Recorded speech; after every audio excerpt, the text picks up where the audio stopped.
नमस्ते साथीहरू, police report बनाउनको लागि हामीले दुईटा स्टेप फलो गर्नुपर्ने हुन्छ। एउटा हामीले पुलिस रिपोर्टको लागि आवेदन फारम भर्नुपर्ने हुन्छ भने त्यो आवेदन फारम भरिसकेको 1 हप्ता पछाडि हामीलाई पुलिस रिपोर्ट आउँछ र पुलिस रिपोर्ट आइसके पछाडि हामीलाई त्यसमा स्ट्याम्प लगाउनुपर्ने हुन्छ। त्यो स्ट्याम्प लगाउनलाई फेरि हामीले अर्को अनलाइन फारम भर्नुपर्ने हुन्छ। मतलब हामीले दुईवटा फारम भर्नुपर्ने हुन्छ। सबभन्दा पहिला हामी सुरुको जुन अनलाइन फारम भरेर हामी पुलिस रिपोर्टको लागि अप्लाई गर्छौँ त्यसको लागि जाउँ। त्यसको लागि तपाईँहरू आफ्नो मोबाइल अथवा ल्यापटपमा गुगल क्रोम ओपन गर्नु होला र यो सर्च बारमा गएर यो पुलिस रिपोर्ट भनेर सर्च गर्नु होला। सर्च गरिसके पछाडि यो पहिलो जुन अप्सन आउँछ नेपाल पुलिसको त्यसमा गएर क्लिक गर्नु होला र त्यस पछाडि यो रजिस्टरमा गएर क्लिक गर्नु होला। आइएम नेपाली भनेर सर्च गर्नु होला, नेक्स्ट गर्नु होला। त्यस पछाडि आफ्नो फर्स्ट नेम राख्नु होला। यहाँ मिडल नेम छ भने मिडल नेम राख्नु होला, नभए तपाईँहरू लास्ट नेम छ भने लास्ट नेम राख्नु होला। मेल कि फिमेल हो त्यो टिक गर्नु होला। त्यसपछि कन्ट्याक्ट नम्बर राख्नु होला।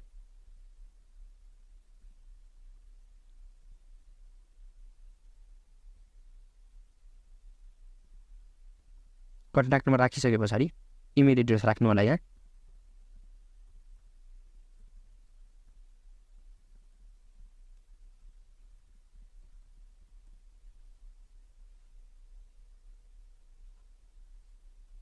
त्यस पछाडि क्याप्चा भर्नु होला। यहाँ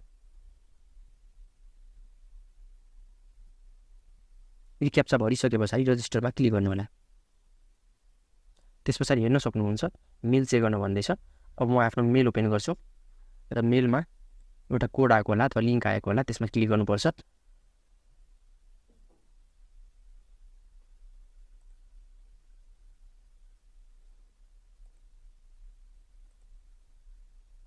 र हेर्न सक्नुहुन्छ मेरो एउटा मेल आएको छ। अब यसमा मैले क्लिक गर्छु र यसमा मेरो इमेल र एउटा टेम्पोररी पासवर्ड आएको छ। अब म योबाटै लगइन गर्छु आफ्नो। अब आफ्नो मैले यहाँ जुन मेल छ त्यो मेल राख्छु।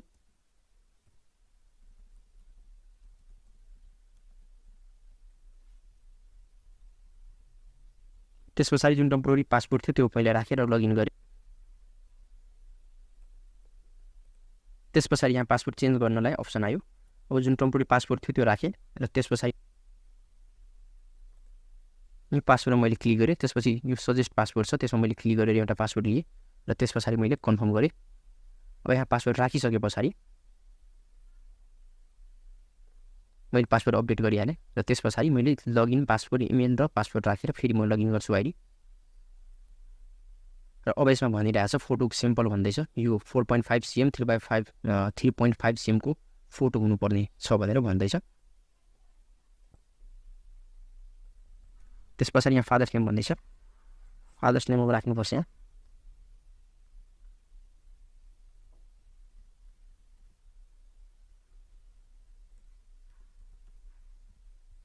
Father's name राखिसकेँ। अब मदर्स नेम राख्नुपर्छ। फर्स्ट नेम राखेँ, त्यस पछाडि मिडल नेम, त्यस पछाडि गएर लास्ट नेम। यति राखिसके पछाडि डेट अफ बर्थ राख्नुपर्छ। विक्रम सम्बन्धमा राखे पनि हुन्छ, एनओडब्ल्यूमा राखे पनि हुन्छ। अब यसमा मैले डेट अफ बर्थ सिलेक्ट गर्छु विक्रम सम्बन्धमा।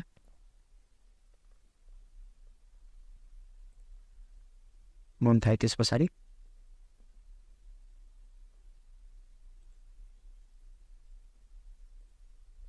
त्यस पछाडि युज इमेज भनेको छ, ब्राउज मैले गरेँ र त्यस पछाडि गएर यहाँ फोटो मैले राखिरहेको थिएँ। फोटो मैले सिलेक्ट गरेर इम्पोर्ट गरेँ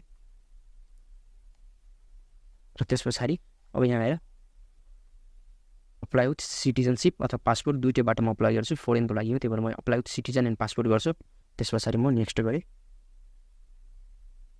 त्यस पछाडि एड्रेस भन्दैछ, सिटिजनसिपमा एड्रेस भन्दैछ। एड्रेस इन वर्ल्ड फर्मेट छ, त्यही भएर वर्ल्ड फर्मेट राखेँ। डिस्ट्रिक्ट 70 त्यो मैले राखेँ। त्यस पछाडि टोल भन्दैछ।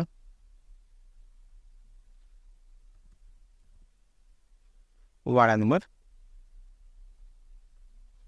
त्यस पछाडि अपडेटेडले कुन एड्रेस हो त्यो राख्नु होला। यहाँ प्रदेश राखेँ सबभन्दा पहिला। त्यस पछाडि गएर डिस्ट्रिक्ट राखेँ। म्युनिसिपालिटी भनिँदैछ। त्यसमा म्युनिसिपालिटी राखिसके पछाडि पहिलेको वाडा नम्बर 5 हो त्यो राखेँ। त्यस पछाडि गएर फेरि टोल सोध्दैछ। यति राखिसके पछाडि अब यसमा भन्दैछ एड्रेस फर्मेट रिक्वायरिङ सर्टिफिकेटमा कुन राख्ने। अब ओल्ड राख्दा पनि हुन्छ, न्यू राख्दा पनि हुन्छ। अब म न्यू राखे पनि हुन्छ, मैले न्यू सिलेक्ट गरेँ। र करेन्ट एड्रेस भन्दैछ, म नेपालमै छु त्यही भएर नेपाल सिलेक्ट गरेँ। सेभ एज सिटिजनसिपकै एड्रेसमा अहिले बस्दैछु। त्यस पछाडि भिजिटिङ कन्ट्री भन्दैछ, कुन कन्ट्री अप्लाई गर्ने। अब म यसमा क्रोसिया अप्लाई गर्छु, त्यही भएर यो सिलेक्ट गरेँ। अब यसमा वर्कको लागि जान लागेको भनेर यसमा वर्क लेखेँ। त्यसपछि रिलेटिभको कन्ट्याक्ट नम्बर नेपाल भन्दैछ, नेपालमा भएको कुनै आफ्नो रिलेटिभको कन्ट्याक्ट नम्बर राख्नुपर्छ यसमा घरमा एकजनाको नम्बर मैले राखिदिनेछु। यसमा तपाईँहरू पनि आफ्नो घरको एकजनाको नम्बर राख्नु होला। राखिसके पछाडि यहाँ नेक्स्ट गर्नु होला।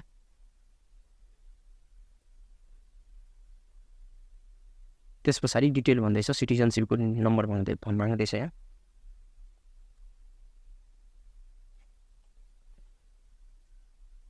त्यस पछाडि यहाँ सिटिजनसिपको नम्बर भन्दैछ, सिटिजनसिपको नम्बर राख्नु होला यहाँ।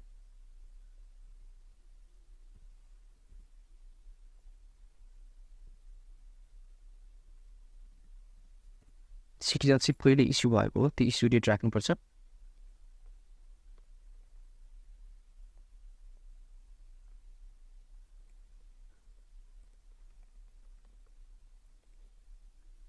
मन्थ राखेँ र त्यस पछाडि गएर कति सिटिजनसिप इस्यु भएको छ त्यो राखेँ।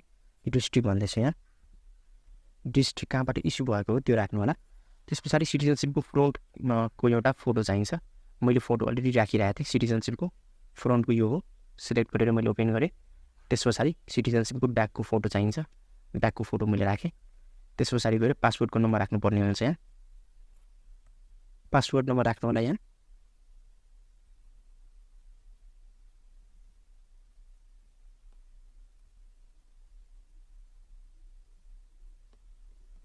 पासपोर्ट नम्बर राखिसके पछाडि पासपोर्ट कहिले इस्यु भएको हो त्यो इस्यु डेट राख्नु होला यहाँ।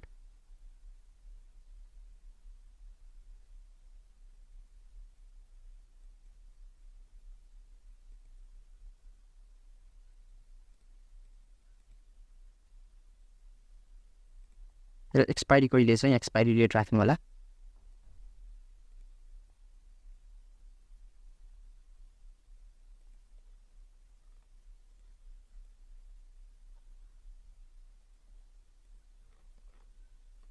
एक्सपायरी डेट राखिसके पछाडि त्यस पछाडि पासपोर्टको फोटो सिलेक्ट गर्नलाई यो ब्राउजमा जानु होला र यो पासपोर्टको मैले अगाडि पछाडिको फोटो एउटै फाइलमा राखेको छु र त्यस पछाडि ओपन गर्नु होला र तल आएर नेक्स्ट गर्नु होला। त्यस पछाडि यहाँ do you have any criminal history भनेको छ, छैन, नो गर्ने र त्यस पछाडि गएर नेक्स्ट गर्ने। त्यस पछाडि सबै आफ्नो डिटेलहरू आउँछ, एकपल्ट भेरिफाई गर्नु होला।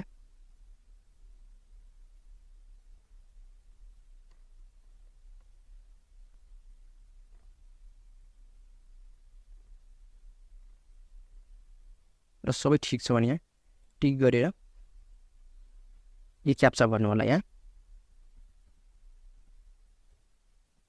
यो क्याप्चा भरिसके पछाडि सबमिट गर्नु होला।